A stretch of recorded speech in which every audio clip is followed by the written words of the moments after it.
अस्सलाम वालेकुम। आज की हमारी वीडियो बहुत ज़्यादा दर्दनाक और अफसोसनाक है। वीडियो है अगेन हमारे नेबर कंट्री इंडिया के कोलकाता शहर से। कोलकाता के आरजी कार मेडिकल कॉलेज में एक लड़की की डेड बॉडी मिलती है और इन्वेस्टिगेशन के बाद पता चलता है कि ये लड़की इसी हॉस्पिटल के अंदर डॉक्टर थी। 31 साल इस लड़की की उम्र बताई जाती है और फर्स्ट इन्वेस्टिगेशन रिपोर्ट के मुताबिक इस लड़की की डेथ की वजह सुसाइड है। लेकिन जब इसकी माँ ने इसकी डेड बॉडी की मांग की कि मुझे मेरी बच्ची की लाश तो दिखा दी जाए, तो कॉलेज और पुलिस ने डेड बॉडी देने से इनकार कर दिया। वावेला हो गया जब इसके कोलीग्स, इसके घर वालों ने प्रेशर डाला कि लड़की को तो कोई भी मेंटल ऐसी सिचुएशन उसकी नहीं थी कि वो सुसाइड करती और हमें उसकी लाश तक नहीं दिखाई दी जा रही। तो 12 घंटे के बाद लड़की की लाश उसके वालिदैन के हवाले कर दी जाती है। अब लड़की के जिस्म पर मुख्तलिफ जगहों पर बहुत गहरे जख्म थे। इसका चश्मा इसकी आंखों में तोड़ा गया था, इसके लिप्स से खून निकल रहा था, इसके नेल से खून निकल रहा था, इसकी लेफ्ट लिम्ब पर बहुत गहरे जख्म थे, इसकी जेनिटल्स पर गहरे वोंड्स थे। ये सब देखने के बाद और ऑटोप्सी में जो रिजल्ट सामने आए वो दिल दहला देने वाले रिजल्ट्स थे। उनको सुनने के बाद, उनको रीड करने के बाद किसी भी दिल को चैन नहीं मिल रहा था। ऑटोप्सी के बाद हमें पता चलता है कि इस लड़की की दोनों टांगों को इतना जोर से स्ट्रेच किया गया कि इसकी पेल्विक टूट गई। इस डॉक्टर का मर्डर करने के बाद रेप किया गया। मुंह में खून था, शरीर में कोई कपड़ा नहीं था, पैर दोनों राइट एंगल में मिला गया, एक पाँव बेड के इस तरफ, एक पाँव बेड के इस तरफ मिला गया। जब तक पेल्विक गर्डल नहीं टूटता है, इस तरह दो पाँव को नहीं चीरा जा सकता है। और ये रेप किसी एक शख्स ने नहीं बल्कि ये एक गैंग रेप था। और ये हमें पता चलता है ऑटोप्सी डॉक्टर के इस बयान से, जिसमें इसने बताया कि लड़की की जेनिटल मतलब इसके सीक्रेट पार्ट्स में से 150 मिलीग्राम ऑफ सीमन मिला है, जिससे ये बात साबित होती है कि लड़की का रेप किसी एक शख्स ने नहीं बल्कि ये एक गैंग रेप था। Victim had multiple injuries, abrasions, bruises all over her body, including her private parts and huge amount of bleeding from different parts of her body, and that definitely reflects that one man cannot inflict all these injuries. And the samples they collected, the forensic experts collected, it includes more than 150 grams, actually more specific 151 grams of white thick viscid fluid from her inside her vagina, and that seems to be semen, and that huge amount of semen can be ejaculated by multiple men only. अब बढ़ते हैं इस video में detail की तरफ कि आखिर ये मामला क्या है। आरजी कार मेडिकल कॉलेज में ये लड़की एक डॉक्टर का काम करती है। 36 घंटे की लगातार शिफ्ट के बाद लड़की आराम के लिए सेमिनार में जाती है और वहाँ कुछ लोग पहले से नजर जमाए हुए थे कि ये लड़की यहाँ पर आएगी या यहाँ पर फीमेल नर्सेज या फीमेल डॉक्टर्स आती हैं रेस्ट के लिए। वहाँ इस लड़की को पकड़ा गया, इसे बुरी तरह से मारा गया और जब ये उस मार या उस दर्द को सह ना पाई, इसने अपनी जान दे दी। तो इसके मरने के बाद उन दरिंदों को शर्म न आई, इन्होंने इस लड़की का रेप किया। रेप के अगले दिन जब लड़की की डेड बॉडी वहां से बरामद हुई तो पुलिस ने पहले तो लड़की की डेड बॉडी को किसी को देखने ही ना दिया, एंड देन जब खबर फैल गई, लड़की के घर वाले, उसके कोलीग्स आ गए, तो पुलिस ने अपनी फर्स्ट इन्वेस्टिगेशन रिपोर्ट में बताया कि लड़की ने सुसाइड की है। लड़की की बॉडी को देखकर मुकम्मल तौर पर इस बात को समझा जा सकता था ये कोई सुसाइड नहीं है। डेड बॉडी की हालत ऐसी नहीं है कि इसने सुसाइड किया, बल्कि इसको टॉर्चर किया गया, इसका मर्डर किया गया। देन ऑटोप्सी रिपोर्ट ने ये बात मुकम्मल तौर पर वाज़ह कर दी। इस लड़की का गैंग रेप हुआ है और ये गैंग रेप इस लड़की के मरने के बाद हुआ है। प्रेशर बढ़ने के बाद जब पुलिस ने इन्वेस्टिगेशन की तो तकरीबन 7 घंटे लगातार इन्वेस्टिगेशन के बाद पुलिस वालों को उस जगह पर जहां इस लड़की का रेप हुआ और डेड बॉडी मिली, वहां पर हेडफोन्स मिले। सीसीटीवी फुटेज में एक शख्स जिसका नाम संजय रॉय था उसे देखा गया और बाद में उसे गिरफ्तार भी कर लिया गया। और हॉस्पिटल में मौजूद बाकी लोग जो सीसीटीवी फुटेज में देखे गए और जो सस्पिशियस थे उन सबको पकड़ा गया, उनके मोबाइल्स निकाले गए और वो हेडफोन जो उस लड़की की डेड बॉडी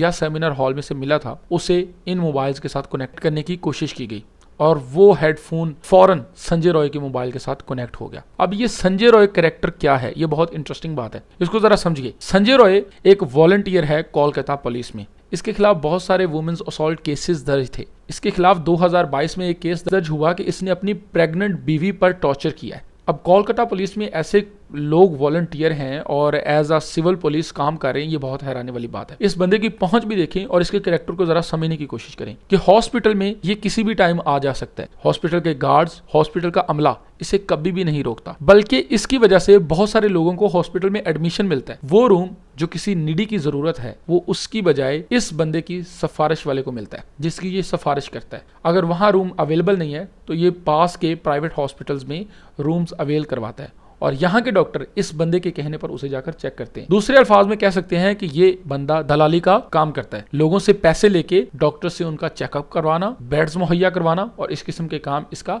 एक साइड बिजनेस है। बाकी मैंने आपको बताया कि ये एज ए सिविल पुलिस भी काम करता है और कोलकाता पुलिस में ये वॉलंटियर भी है। ये बंदा प्राइम सस्पेक्ट है इस केस का। इस बंदे का मोबाइल उस हेडफोन से फौरन ऑटोमेटिकली कनेक्ट हो गया जो उस सेमिनार हॉल में से मिला। बहुत हैरानी की बात यह है कि ये बंदा अपने घर में आराम करता हुआ पकड़ा गया। इतना सब कुछ करने के बाद, एक लड़की को मारने के बाद और इतनी बुरी तरह उसे जख्मी करके मर्डर करने के बाद इस बंदे को कोई परवाह नहीं है कि मुझे पकड़ा जाएगा, मैं अरेस्ट हो जाऊंगा या मेरे साथ कोई ऐसा मामला हो सकता है।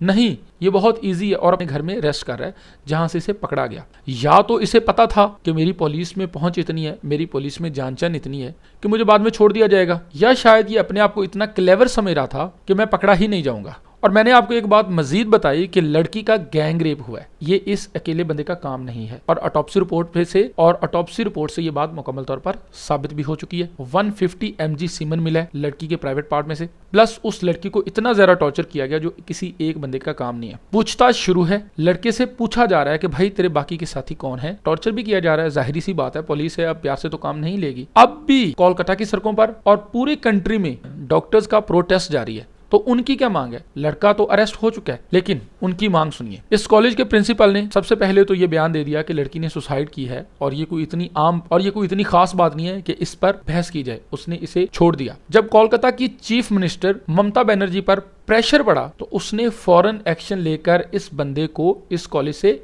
डिसमिस कर दिया, इसे निकाल दिया। लेकिन 12 घंटे के अंदर अंदर इसे कोलकाता नेशनल मेडिकल कॉलेज का अगेन प्रिंसिपल बना दिया गया। अब वहां के स्टूडेंट्स ने देखिए इसके साथ क्या किया। इसके रूम को बाहर से लॉक कर दिया और बाहर धरना दे दिया कि उस कॉलेज के अंदर इसकी लापरवाही की वजह से एक लड़की की मौत हो गई। ना कॉलेज के अंदर सीसीटीवी थे, ना ही बाहर से आने वालों को सही से चेक किया जा रहा था, ना ही नर्सों के लिए, ना डॉक्टर्स के लिए कोई रेस्ट रूम थे। लगातार 24-24 घंटे काम करने वाले डॉक्टर्स के लिए कोई अच्छे वॉशरूम्स तक अवेलेबल नहीं थे। और ये सब कुछ हो रहा था इस बंदे की निगरानी में। इस शख्स को अब कोलकाता नेशनल कॉलेज का प्रिंसिपल बना रही हैं आप। तो ये सीन भी हो गया। एक तरफ स्टूडेंट्स की ये डिमांड कि इस बंदे को यहां से निकाला जाए और दूसरी तरफ इनकी इंडियन मेडिकल एसोसिएशन से ये दरख्वास्त कि कॉलेजेस में कम से कम इतनी फैसिलिटीज तो प्रोवाइड कर दी जाए कि जो बंदा या जो बंदी या जो डॉक्टर, मेल फीमेल डॉक्टर, इतनी देर तक लगातार काम करे, उसके पास कम से कम रेस्ट करने की तो सही जगह होनी चाहिए। 36 घंटे लगातार आपकी सेवा करने के बाद, आपकी जानें बचाने के बाद, आपके जख्मों को धोने के बाद ये रिवार्ड मिला कि सेमिनार हॉल में जब वो लड़की रेस्ट करने के लिए गई उसे वहां मार दिया गया। हम किसको बुरा कहें भाई? क्या हम ये तसव्वुर कर सकते हैं कि ये हमारी बहन होती, हमारी बेटी होती या हमारी माँ होती? अब उस लड़की के